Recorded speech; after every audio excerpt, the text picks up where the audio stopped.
Kötüne çıkıp yeter dursa. Maya bir rakmet yeter. Çünkü caz gönderi oradan kaydı.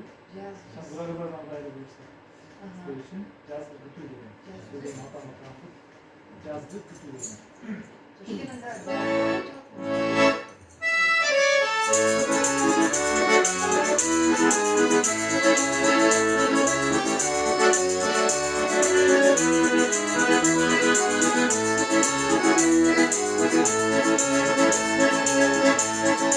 Cazla ben cazla ustayla güzel olmak istediğim gülen kınalarıma bak.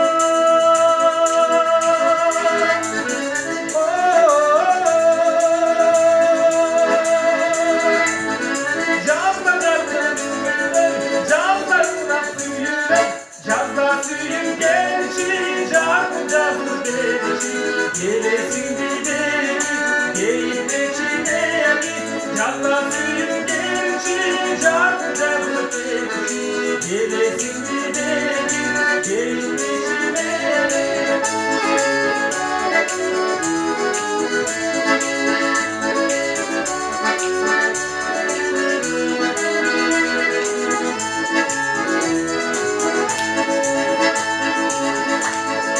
Cazla,